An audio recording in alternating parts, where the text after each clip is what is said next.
সমাবেশ এবং মতবিনিময় সভা করতে পারলেও সেখানে হট্টগোল এবং হাতাহাতির ঘটনা ঘটেছে।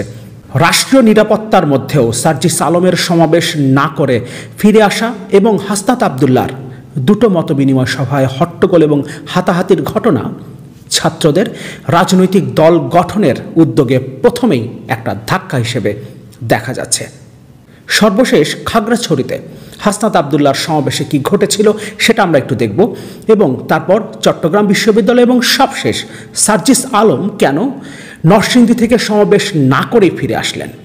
বৈষম্য বিরোধী ছাত্র আন্দোলনের সমন্বয়কদের মধ্যে মতবিরোধ থেকে কেন তাকে ফিরে আসতে হলো সমাবেশ না করে, সে আলোচনাটা আমরা দেখব। তারপর এর প্রতিক্রিয়া কি হতে পারে, এর প্রভাব কি হতে পারে এবং বৈষম্য বিরোধী ছাত্র আন্দোলন তথা ছাত্রদের ভবিষ্যৎ রাজনীতিতে আসার ব্যাপারে যে প্রত্যাশার জায়গা তৈরি হয়েছিল জনগণের মধ্যে, সেখানে কতটা ধাক্কা লাগতে পারে সেই আলোচনাটা করব। হাসনাত আবদুল্লাহর সভায় আজও হট্টগোল, বাংলা ট্রিবিউনের রিপোর্টের হেডলাইন। খাগড়াছড়ির টাউন হল অডিটোরিয়ামে সোমবার বিকাল ৩টায় বৈষম্য বিরোধী ছাত্র আন্দোলনের সমন্বয়ক হাসনাত আবদুল্লাহ মতবিনিময় সভা করার কথা, কিন্তু বিশৃঙ্খলা ও হট্টগোলের কারণে তা বিকাল ৫টায়ও শুরু হয়নি। কোটা সংস্কার ও সরকার পতনের আন্দোলনে নিহতদের পরিবারের সঙ্গে সাক্ষাৎ এবং দুর্নীতি, চাঁদাবাজি ও সন্ত্রাসের বিরুদ্ধে ছাত্র নাগরিকের মতবিনিময় সভা করার কথা ছিল, কিন্তু সেখানে হট্টগোল শুরু হয়। অবশ্য খাগড়াছড়ির সমন্বয়কদের একজন দাবি করেছেন এটা করছে ছাত্রলীগের নেতাকর্মীরা, যারা ছদ্মবেশে সেই মতবিনিময় সভায় এসেছেন। নিজ ফেসবুকে সোমবার খাগড়াছড়িতে মতবিনিময় সভা করার ঘোষণা দেন হাসনাত আবদুল্লাহ। আজ নির্দিষ্ট সময়ে খাগড়াছড়িতে পৌঁছালেও সেখানে এখনও সমাবেশ শুরু করতে পারেননি। এদিকে রোববার চট্টগ্রাম বিশ্ববিদ্যালয়ের ব্যানারে সমাজবিজ্ঞান অনুষদের মিলনায়তনে মতবিনিময় সভা করেন এই সমন্বয়ক। সেখানেও সমন্বয়কদের বিভিন্ন বিষয়ে প্রশ্ন করা নিয়ে হট্টগোল ও হাতাহাতি হয়েছে। তবে কিছুক্ষণের মধ্যে হাসনাত আবদুল্লাহ অনুরোধে পরিস্থিতি স্বাভাবিক হয়। সোমবার নরসিংদীতে মতবিনিময় সভা ডেকেছেন আরেক সমন্বয়ক সার্জিস আলম। সেখানেও বিশৃঙ্খলার খবর পাওয়া গেছে এবং শেষ পর্যন্ত সার্জিস আলমকে সেখান থেকে সমাবেশ না করেই ফিরে আসতে হয়েছে। এবার আমরা একটু চট্টগ্রাম বিশ্ববিদ্যালয়ে কি ঘটেছিল সেটা দেখি। বাংলা ট্রিবিউনের আরেকটি রিপোর্ট, হেডলাইন। চট্টগ্রাম বিশ্ববিদ্যালয়ে মতবিনিময়, রাজনৈতিক দল গঠনের চিন্তাভাবনার কথা বললেন হাসনাত, প্রশ্ন করা নিয়ে হট্টগোল। বৈষম্য বিরোধী ছাত্র আন্দোলনের অন্যতম সমন্বয়ক হাসনাত আবদুল্লাহ বলেছেন, আমাদের সঙ্গে সহমত প্রকাশ করতে হবে, এটা চাই না। আমরা চাই দ্বিমত প্রকাশ অব্যাহত থাকুক। দ্বিমত প্রকাশের মধ্য দিয়েই আমরা সমাধানে পৌঁছাতে পারব, অন্যথায় সম্ভব না। রবিবার দুপুরে চট্টগ্রাম বিশ্ববিদ্যালয়ের এক মতবিনিময় সভায় এসব কথা বলেন তিনি। সেই সভায় সমন্বয়কদের বিভিন্ন বিষয়ে প্রশ্ন করা নিয়ে হট্টগোল ও হাতাহাতি হয়েছে। তবে কিছুক্ষণের মধ্যে হাসনাত আবদুল্লাহর অনুরোধে পরিস্থিতি স্বাভাবিক হয়। সভায় এক শিক্ষার্থীর প্রশ্নের জবাবে হাসনাত আবদুল্লাহ বলেন, আমরা এখনই রাজনৈতিক দল গঠন করব কি করব না এটা বলছি না, তবে আমরা যদি গঠন করি তাহলে আমাদের রাজনৈতিক মতাদর্শ কেমন হবে, এই মতাদর্শ নিয়ে আমাদের চিন্তা ভাবনা করতে হবে, নয়তো একটা প্রশাসনিক ফ্যাসিস্ট কাঠামো তৈরি হবে। বৈষম্য বিরোধী ছাত্র আন্দোলনের সমন্বয়ক হাসনাত আবদুল্লাহ দাবি করছেন তারা কোনো প্রশাসনিক ফ্যাসিস্ট কাঠামো দাঁড় করতে চান না, কিন্তু যেভাবে সরকারি সুবিধা নিয়ে তারা বিভিন্ন জায়গায় সমাবেশ করছেন, এটাও একটা ফ্যাসিস্ট কাঠামোরই অংশ এবং আমরা প্রত্যাশা করি তারা এই কাঠামো থেকে, এই ব্যবস্থা থেকে বেরিয়ে আসবেন এবং ভবিষ্যতে এভাবে সরকারি সুবিধা নিয়ে তারা রাজনৈতিক দল গঠনের কিংবা অন্য কোনো ধরনের উদ্যোগ নেবেন না। এবার আমরা একটু দেখি সার্জিস আলমকে কেন নরসিংদী থেকে সমাবেশ না করে ফিরে আসতে হলো। বাংলা ট্রিবিউনের আরেকটি রিপোর্ট, সমন্বয়কদের মধ্যে কোন্দল, সভা না করেই ফিরেছেন সার্জিস। হেডলাইনটা আমি আরেকবার পড়ি, সমন্বয়কদের মধ্যে কোন্দল, সভা না করেই ফিরেছেন সার্জিস। আন্দোলনে নিহতদের পরিবারের সঙ্গে সাক্ষাৎ এবং সন্ত্রাস, চাঁদাবাজ ও দুর্নীতির বিরুদ্ধে মতবিনিময় সভায় যোগ দিতে নরসিংদী পৌঁছালেও ঘটনাস্থলে যেতে পারেননি বৈষম্য বিরোধী ছাত্র আন্দোলনের সমন্বয়ক সার্জিস আলম। সেখানকার সমন্বয়কদের দুই গ্রুপের কোন্দলে সমাবেশ না করেই নরসিংদী ত্যাগ করেছেন সার্জিস। সোমবার বিকাল ৫টার দিকে সমাবেশটি স্থগিত ঘোষণা করেন আয়োজকরা।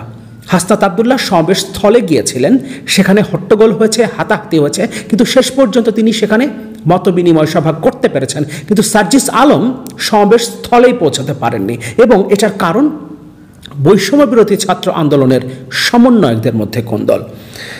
সোমবার বিকাল ৩টায় পৌর শহরের সাটিরপাড়া এলাকায় মতবিনিময় সভার আয়োজন করে নরসিংদীর সমন্বয়কদের একাংশ। সেই সভায় যোগ দিতে দুপুরের আগেই ঢাকা থেকে নরসিংদী পৌঁছান সার্জিস আলম সহ 10 সদস্যের একটি টিম। এরপর নরসিংদী ক্লাবে অবস্থান করে জেলার সমন্বয়কদের নিয়ে অভ্যন্তরীণ মিটিং শুরু করেন। সেখানে জেলার আরেক পক্ষের সমন্বয়ক সমাবেশটি সাটিরপাড়ার পরিবর্তে নরসিংদী সরকারি কলেজ মাঠে করার দাবি করেন। এ নিয়ে দুই পক্ষের মধ্যে বাগবিতণ্ডা শুরু হয়। কোথায় সমাবেশ হবে বিকেল পর্যন্ত এ নিয়ে চলে তর্ক বিতর্ক। সবশেষ কোনো সিদ্ধান্তে পৌঁছাতে না পেরে বিকালে 5টার দিকে সমাবেশে যোগ না দিয়ে ক্লাব থেকে নরসিংদী ত্যাগ করেন সার্জিস। এদিকে সাটিরপাড়া সমাবেশস্থলে জেলার বিভিন্ন স্থান থেকে আসা শিক্ষার্থীরা এই ঘটনায় হতাশা প্রকাশ করেছেন। সমন্বয়কদের একাধিক সূত্র জানিয়েছে, নরসিংদীর দুই গ্রুপ একত্রিত হতে পারলে অতি দ্রুতই আবার নরসিংদীতে আসবেন সার্জিস আলম।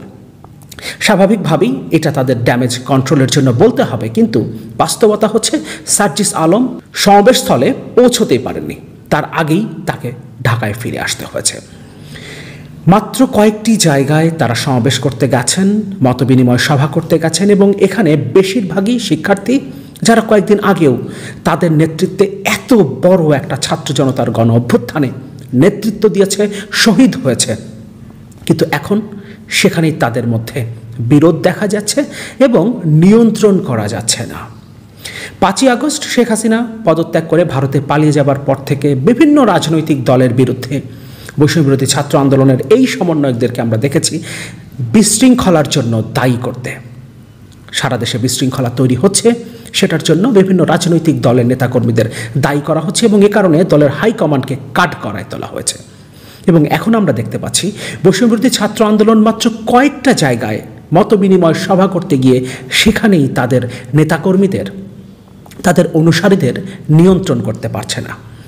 একটা রাজনৈতিক দল বৃহৎ একটা পরিসর এবং এই বৃহৎ পরিসরকে নিয়ন্ত্রণ করা অত্যন্ত কঠিন কাজ এবং শুরুতেই সেই জায়গাতে বৈষম্যবিরোধী ছাত্র আন্দোলন বড় একটা ধাক্কা খেয়েছে। ভবিষ্যতে তারা একটা রাজনৈতিক দল গঠনের যে উদ্যোগের দিকে যাবার সম্ভাবনা ছিল, সেদিকে তারা কতটা অগ্রসর হতে পারবে এই ঘটনায় তারা নিশ্চয়ই সেই বিষয়টি মূল্যায়ন করবেন। আমরা চাই বৈষম্যবিরোধী ছাত্র আন্দোলন যে স্পিরিটটা ধারণ করে 24-এর এই গণ অভ্যুত্থানে নেতৃত্ব দিয়েছে, সেই স্পিরিটের উপরে ভবিষ্যতে বাংলাদেশের রাজনীতি দাঁড়িয়ে থাকুক এবং এই কারণে বৈষম্যবিরোধী ছাত্র আন্দোলনকে সামনের দিনে বাংলাদেশের রাজনীতিকে নেতৃত্ব দিতে হবে। কিন্তু অবশ্যই শুধুমাত্র সস্তা জনপ্রিয়তার দিকে ছুটলে চলবে না এবং অন্যের সমালোচনা করে নিজেদের অবস্থান সুসংহত করা যাবে না। নিজেদেরকে সংগঠিত করতে হবে এবং একটা রাজনৈতিক দল কিভাবে প্রতিষ্ঠিত হয়, কিভাবে ফাংশন করে, সেই বিষয়গুলো তাদেরকে বুঝতে হবে এবং অভিজ্ঞ রাজনীতিবিদদের পরামর্শ নিয়ে তাদেরকে সামনে রেখেই বৈষম্যবিরোধী ছাত্র আন্দোলনকে এগিয়ে যেতে হবে। অন্যথায় এই 3টি জায়গার মতো সারা দেশেই একটা বিশৃঙ্খল পরিস্থিতি তৈরি হবে এবং সেটা নিয়ন্ত্রণ করা বৈষম্যবিরোধী ছাত্র আন্দোলনের পক্ষে সম্ভব হবে না এবং সেক্ষেত্রে জনগণ হতাশ হবে, কারণ জনগণের প্রত্যাশা এখন অনেক এবং এই প্রত্যাশা সার্জিস আলম, হাসনাত আবদুল্লাহদের ঘিরে। আমরা চাই না এদেশের জনগণ হতাশ হোক। এই কারণে বৈষম্যবিরোধী ছাত্র আন্দোলনের প্রতি আহ্বান, সব জায়গায় নিজেদের নিয়ন্ত্রণ প্রতিষ্ঠা করতে গিয়ে আপনারা জনগণকে হতাশ করবেন না। যে ফ্যাসিবাদী কাঠামোর বিরুদ্ধে আপনারা লড়াই করেছেন, বৈষম্য বিরোধী যে শব্দ দুটো আপনারা আপনাদের সংগঠনের নামের সাথে যুক্ত করেছেন, সেই শব্দ দুটোর সম্মান আপনারা রাখবেন। ফ্যাসিবাদী কাঠামোকে আপনারা কখনো সমর্থন করবেন না। সেই কাঠামো যদি আপনাদেরকেও কোনো সুবিধা দেয়, সেটাও আপনারা ফিরিয়ে দেবেন। পাশাপাশি অভিজ্ঞ এবং দুর্নীতিমুক্ত যাদের বিরুদ্ধে